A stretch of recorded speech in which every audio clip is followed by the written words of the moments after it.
Morning, sir. Sir, paano na-choose yung Olongapo? Actually po, tinatanong ko rin sa kanila yun eh. Hindi, pero ano po, I think yung criteria po nila, yung ano po alam ko criteria nila, check po nila yung competency rin po nung City Health, nung opisina, kung meron ba po mga able na mga health workers na magmamanage po, mag-handle po nung equipment.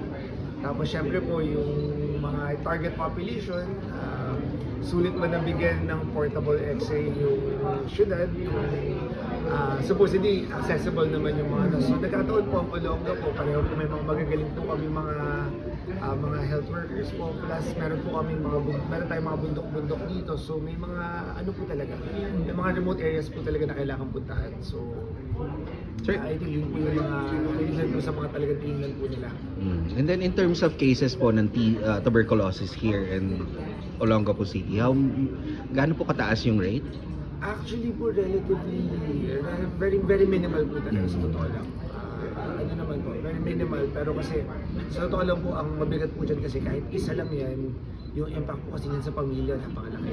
So, ano po yan, kahit ang population po namin 260, napakaliit po matingnan nyo po percentage-wise, napakaliit po nung impact ng TB pag tinignan mo, pero of course, per individual, per family, yun po yung ano doon yung mararamdaman yun. So, ganun po kalaki yung importansya ng case finding, ng ganitong mga assessment po. Kaya, hanggat maaari gusto mo talagang ilapit sa tao. So, kahit na ba may mga options ka, may mga pwede ka rin pumunta sa mga hospital, sa mga ibang health center yung may X-ray. Iba pa rin po kapag yung check-up na mismo po ilalapit sa mga tao. Kaya, ang laking bagay po talaga dito.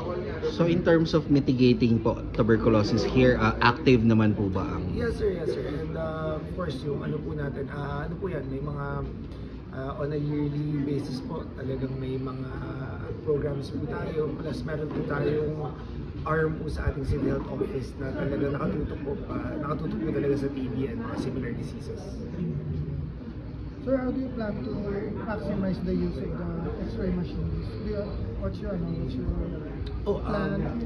So, meron po kami, recently po kasi recipient kami ng mobile laboratory from First Lady Liza Renata Marcos. So, ano po yun? Ano po siya? It's a mobile lab. Honestly, bare po siya. Meaning, we have the vehicle. Wala po siya laman.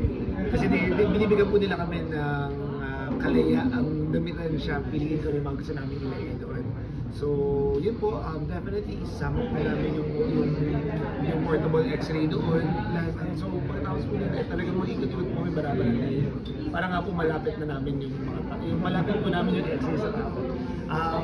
Bukas po, mag-aaro po kami ng papatambayin po namin yan dito po sa Rizal Triangle, sa labas na po. Para ipintahan po namin yung mga dumadaan-daan lang po. Papa-X-ray na rin po namin para agad-agad malaman po nila kung clear sila o hindi. Kasi alam niyo po sa atin, actually papa-X-ray lang tayo dahil requirement eh. Wala pong bihirang-bihira po yung nagpapa-X-ray para siguraduhin na okay yung health nila. So, ano po yun eh, sa access issue po talaga yun. Kahit siyempre yung gastos po, plus yung effort mo para magpa-X-ray, naiintindihan din naman po natin kung bakit nagkakaroon. Kaya tayo po kahit paano, kahit ng konti-unti, gusto po natin i-address yun.